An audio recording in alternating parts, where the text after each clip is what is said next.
ada satu sikap sejarah paling keren yang bisa kita tiru. Kalau kita melihat sebuah fitnah di sosial media. Sikap sejarah yang dicontohkan oleh keluarga Abu Ayyub Al-Ansari. Sahabat Nabi Ansor, orang-orang Ansor yang pertama masuk Islam. Yang rumahnya dipakai untuk membangun Masjid Nabawi, Abu Ayyub Al-Ansari. Ketika terjadi fitnah tentang Aisyah dan Sofwan itu selingkuh, Abu Ayyub pulang ke rumah lalu bertanya kepada istrinya, "Mah," ini bahasa Indonesia, "udah dengar cerita tentang Aisyah?" "Oh ya udah, gak nyangka ya," kata Abu Ayyub. "Hah, maksud kamu? Ya kok bisa kayak gitu ya? Mungkin gitu Aisyah sama Sofwan selingkuh. Aku gak habis pikir dan kecewa banget," kata Abu Ayyub. Apa kata istrinya Abu Ayyub? "Wahai Abu Ayyub, gimana pendapat kamu kalau ada yang mengatakan saya selingkuh?" Abu Ayyub kaget. "Astagfirullahaladzim, gak mungkin kamu selingkuh. Kamu istri yang soleha, kamu istri yang menjaga kehormatan, kamu istri yang taat kepada Allah, takut kepada Allah. Dan kamu pasti cinta kan sama saya? Ya, mungkin gak saya selingkuh?" "Gak mungkin, gak mungkin." "Ma'azallah, enggak aja." Bahasa kita enggak aja. Ya udah, gimana kalau ada berita yang mengatakan kamu selingkuh? Kata istri Abu Ayyub, "Astagfirullahaladzim, ya gak mungkin lah. Saya gak akan mungkin selingkuh, kan saya sayang banget sama kamu." Kata Abu Ayyub, "Saya takut sama Allah, saya emang gak mau melakukan dosa. Lebih baik saya sendiri daripada saya harus melakukan dosa-dosa yang Allah benci." Kata Abu Ayyub. Kemudian istri Abu Ayyub mengatakan, "Wahai Abu Ayyub, sesungguhnya Aisyah itu lebih solehah daripada saya. Kalau menurut kamu saya aja gak mungkin, apalagi Aisyah. Sesungguhnya Sofwan lebih soleh daripada kamu. Kalau menurut kamu, kamu aja gak mungkin melakukan dosa itu, apalagi Sofwan." Itu persepsi husnuzon paling baik tentang sikap sejarah dalam menyikapi fitnah. Bandingkan orang itu dengan kita. Mungkin gak kita ngelakuin itu? Kalau menurut kita, kita aja gak mungkin, apalagi orang tersebut yang lebih soleh daripada kita. Sekuat apapun fitnahnya. Iltamis li akhika alfa uzrin. Carilah untuk saudaramu 1000 alasan. Gak akan rugi. Justru yang rugi ketika kita gak mau mencari alasan, langsung menyimpulkan dan menjudge, menghakimi. Itu rugi. Kalau benar, maka kita menggibah. Kalau salah, maka kita memfitnah.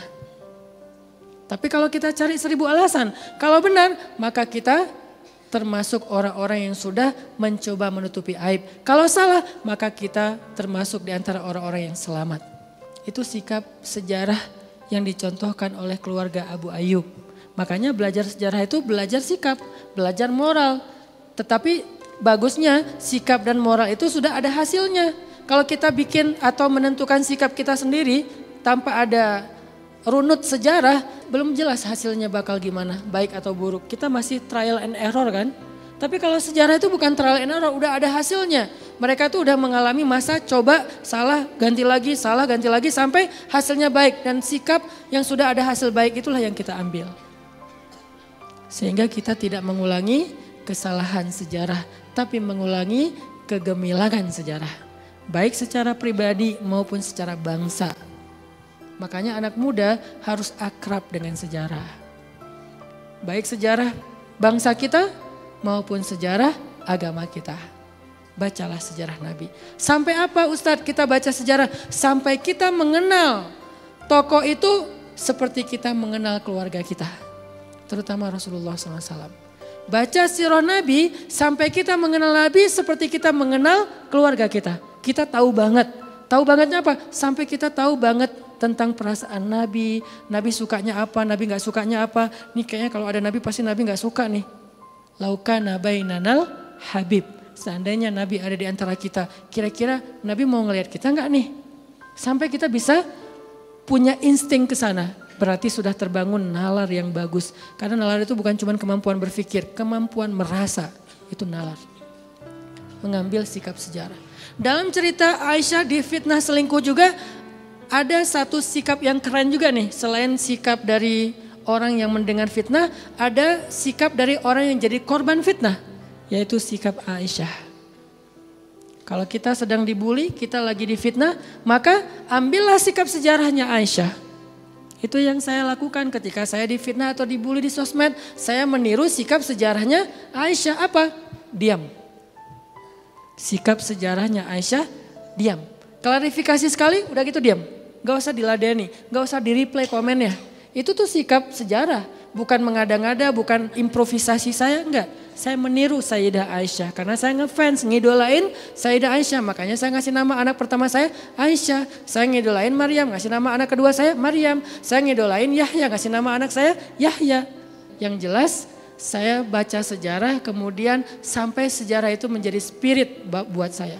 Dan spirit itu tertuang dalam menamakan anak-anak saya. Mungkin namanya biasa disebut nama pasaran, tapi buat saya itu bukan pasaran karena tokohnya saya kenal. Buat saya bangga banget dengan nama Maryam. Mungkin orang ngerasa nama Maryam itu pasaran, nama nenek gua katanya. Tapi saya tahu siapa Maryam, makanya saya bangga dengan nama itu. Memanggil Maryam itu dengan pride, karena saya tahu siapa Maryam. Dan saya berharap Maryam saya seperti Maryam yang saya idolakan. Setidaknya mendekati yang saya idolakan. Intinya adalah saya baca sejarah, makanya menamakan anak dengan nama sejarah. Saya ceritakan ke anak-anak saya, akhirnya Yahya bilang, Baba nanti kalau punya adik pengen dikasih nama Yusuf. Karena saya membacakan kisah Yusuf, gimana kerennya Yusuf. Nanti kalau punya adik mau dikasih nama Daud, karena saya bacain kisah Daud. Nanti kalau punya adik mau dikasih nama Sulaiman, karena saya bacain kisah Sulaiman. Mau berapa aja adik kamu Yahya, semua mau dikasih nama sejarah. Sampai saya bilang, kayaknya salah satu nama yang sekarang saya lagi kayak bangga banget karena lagi baca kisahnya adalah Kutuz. Tahu arti Kutuz? Kutuz itu artinya singa yang menyalak. Singa yang apa? Yang sedang bersuara keras karena marah, itu namanya Kutuz. Bahasa apa itu? Bahasa Mongol yang diberikan oleh orang Mongol kepada Saifuddin. Salah satu pejuang Islam karena gagahnya, karena kerasnya, karena menakutkannya dia bagi musuhnya. Dan dia pejuang Islam pertama yang berhasil mengalahkan pasukan Mongol dalam sejarah mereka selama 30 tahun. 30 tahun gak terkalahkan. Yang pertama bisa ngalahin Mongol, Saifuddin Kutuz. Kalau punya anak laki-laki saya kasih nama Kutuz. Artinya kita baca sejarah supaya kita akhirnya mengekspresikan diri kita dengan sejarah. Apa sikap Sayyidah Aisyah yang saya sebut dengan istilah sikap sejarah. Ini dalam tanda petik ya. Arti sikap sejarah, sikap baik yang kita baca dalam sejarah terhadap sesuatu lalu kita tiru. Itu namanya sikap sejarah. Apa sikap sejarahnya Aisyah ketika jadi objek bulian, objek hoax, berita bohong? Ketika Nabi datang ke rumah Abu Bakar ingin bertemu dengan Aisyah, tabayun ceritanya, Nabi tanya ke Aisyah, ya Aisyah, kamu udah dengar berita tentang kamu? Udah, kata Aisyah. Terus gimana komen kamu hai Aisyah, kata Nabi. Kata Aisyah, ya Rasulullah, kalau saya bilang berita itu bohong, mungkin Nabi gak percaya. Padahal Allah Maha tahu berita itu bohong. Kalau saya bilang berita itu benar, Allah Maha tahu saya tidak melakukannya. Tapi Nabi mungkin percaya karena orang-orang membicarakan hal yang sama. Maka ya Rasulullah, saya tidak akan bicara apa-apa untuk membela diri. Saya hanya akan mengatakan apa yang dikatakan oleh Yakub tentang musibah kehilangan Yusuf. Apa pelajarannya di sini? Aisyah itu baca sejarah. Makanya ketika Aisyah sedih, Aisyah memilih sikap sejarah dalam kesedihannya. Keren ya? Aisyah baca sejarah. Sehingga ketika dia terpukul, sedih, drop, kecewa, maka dia memilih sikap sejarah untuk mengekspresikan kekecewaannya. Itu cerdasnya Aisyah. Apa sikap sejarah? Sikap yang pernah ditunjukkan oleh Nabi Yakub ketika tahu berita Yusuf dimakan oleh serigala dari kakak-kakaknya Yusuf.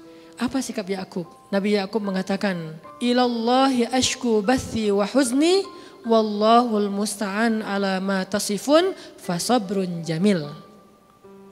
Kata-kata Nabi Yakub, fasabrun jamil wallahul musta'an ala ma tasifun ilallahi ashku bathi wa huzni. Itu yang dikatakan Aisyah. Saya hanya akan bersabar dengan sabar yang indah dan saya berlindung kepada Allah atas semua musibah yang menimpa saya, atas semua fitnah yang kalian sampaikan, atas semua omongan yang kalian sampaikan. Dan saya mengadukan masalah saya hanya kepada Allah. Saya adukan kesedihan saya hanya kepada Allah. Itu kata-kata Aisyah. Tahu enggak apa hasil dari sikap sejarah? Makanya penting meniru sikap sejarah itu biar mengulangi hasil sejarah. Nabi Yakub setelah mengatakan Fasabrun jamil, wallahul musta'an ala ma tasifun, ashku bathi wa huzni ilallah. Setelah Nabi Yakub mengatakan itu, maka Allah Subhanahu wa taala menolong anaknya Yusuf sampai puncaknya Yusuf menjadi apa? Menjadi raja di Mesir. Lalu Allah mengembalikan Yusuf kepada Yakub dan dalam keadaan mereka semuanya sudah damai. Kakak-kakak Yusuf semuanya taubat, jadilah mereka keluarga yang utuh kembali. Ini hasil sejarah dari sikap Yakub alaihissalam. Sehingga siapa yang meniru sikap Yakub ketika dia dalam keadaan kecewa, sedih, merasa dihina, difitnah, dibully, maka dia akan mendapatkan hasil sejarah yang sama dengan Yakub. Siapa yang meniru sikap Yakub? Aisyah. Sehingga ketika Aisyah mengatakan, fasabrun jamil, wallahul musta'an ala ma tasifun, ashku bathi wa huzni ilallah. Sabar saya sabar yang indah dan saya berlindung kepada Allah atas semua tuduhan kalian. Dan saya hanya akan mengadukan kepada Allah saja keluh kesah dan kesedihan saya. Langsung besoknya Allah utus Jibril, wahai Jibril turun kepada Muhammad, bela Aisyah. Sampaikan wahyuku kepada Muhammad, diturunkanlah wahyu 1 halaman penuh surat An-Nur yang isinya adalah surat dari Allah yang isinya pembelaan untuk Aisyah dan Sofwan. Allah bela langsung dari langit Aisyah dan Sofwan. Kenapa? Karena Aisyah meniru sikap sejarahnya Yakub yang pernah dibela oleh Allah dengan sikap itu. Sehingga kita nggak salah mengambil sikap. Jangan sampai sikap sejarah yang kita ambil dalam banyak polemik yang terjadi di masyarakat, sikap sejarahnya Abu Lahab. Bahaya kan? Kamu meniru sejarah, ya sejarah siapa? Abu Lahab. Kan ngeri. Hasilnya apa? Tabbat yada abi lahabi wa tab. Celaka. Gara-gara salah niru sikap sejarah. Sikap apa? Mencela, menjelek-jelekkan, memfitnah, menghalangi, merusak, mengusir, menghalangi dakwah. Itu sikapnya Abu Jahal dan Abu Lahab. Sikapnya Walid Al-Mughirah. 3 orang yang mengambil sikap yang sama. Menghalangi dakwah Nabi. Sehingga hasil mereka apa? 1. Tabbat yada abi lahabi wa tab. 1 lagi. Sa'uslihi saqar. 1 lagi di surat Al-Alaq, di akhir surat Al-Alaq kami cabut ubun-ubunnya. 3 orang yang mengambil sikap menghalangi dakwah, memusuhi dakwah, menjelek-jelekan para dai di jalan Allah. Yang 1, sa'uslihi saqar, aku masukkan ke neraka saqar. Siapa dia? Walid Al-Mughirah, bapaknya Khalid. Yang 1 lagi, kami cabut dari ujung ubun-ubunnya. Siapa dia? Abu Jahal. 1 lagi, celaka dia dan celakalah. Siapa dia? Abu Lahab. Jangan tiru sikap itu dalam kehidupan kita terhadap dakwah. Kasihan, nanti hasilnya sama, gak akan jauh beda. Itu pentingnya belajar sejarah. Makanya jangan salah memilih sikap sejarah. Saya gak ada niat milih sikap sejarah, tapi semuanya terulang. Walaupun kita gak ada niat, gak sadar, sikap kita itu mirip dengan sejarah. Jangan-jangan sikap kita itu mirip sikap Fir'aun. Yang menghalangi dakwahnya Musa. Yang ketika Musa datang baik-baik. Wa qula lahu qawlan layyinan. Ngomong ke Fir'aun dengan bicara baik-baik ya lembut ya Musa. Karena Musa ini kan orangnya keras ya. Makanya Allah bilang yang lembutnya Musa pelan-pelan kalau ngomong jangan emosi. Ya Allah, wahai Fir'aun. Musa ngomong gitu, jarang-jarang Musa ngomong kayak gitu. Kalau enggak Allah suruh ngomong gitu, Musa ngomong, Fir'aun gitu. Tapi karena Allah suruh bicaralah yang lembut kepada Fir'aun. Akhirnya Musa datang pelan-pelan, wahai Fir'aun, wahai Raja, aku ingin menasihati kamu dengan nasihat yang baik. Dengarkanlah. Fir'aun marah-marah, sombong, gak mau dengar, memfitnah Musa. Mengatakan Musa itu ingin merusak negeri kita, ingin memecah belah di antara kita, ingin mencoreng tradisi dan nenek moyang kita, ingin menghancurkan kesatuan kita, dia anti nasionalisme dan seterusnya. Menuduh Musa dengan tuduhan-tuduhan yang buruk. Jangan-jangan tanpa kita sadari kita meniru sikap Fir'aun. Sehingga kita akan mendapatkan hasil sejarah seperti Fir'aun. Na'udzubillahi min zalik. Itulah pentingnya belajar sejarah. Mudah-mudahan ke depan kita akan membedah kisah-kisah yang lebih terunut lagi dari sirah nabawiyahnya Rasulullah SAW. Sehingga tujuannya kita bisa melatih dan mengasah nalar berpikir kita dan menentukan sikap-sikap sejarah kita supaya kita mendapatkan kebaikan yang pernah didapatkan oleh Rasul dan para sahabat. Barakallahu fikum. Allahumma inna nas'aluka ilman nafi'a wa qalban khashi'a wa rizqan wasi'a وعملا صالحا مقبولا. اللهم أعنا على ذكرك وشكرك وحسن عبادتك. ربنا آتنا من لدنك رحمة وهيئ لنا من أمرنا رشدا واجعل لنا من كل ضيق مخرجا ومن كل هم فرجا ومن كل عسر يسرا. اللهم انصر الإسلام والمسلمين.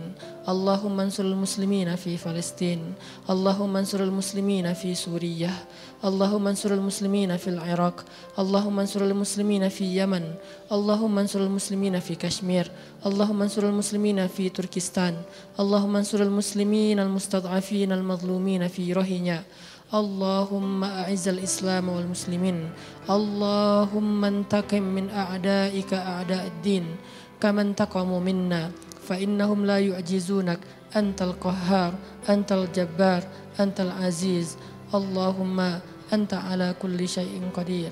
اللهم اجعل بلدنا هذا بلدا آمنا وارزق أهله من الثمرات من آمن منهم يا رزاق يا وهاب يا فتاح يا رحمن يا رحيم. اللهم اهد شباب المسلمين. اللهم اهد شباب إندونيسيا. اللهم ارزقهم إيمانا وعملا صالحا.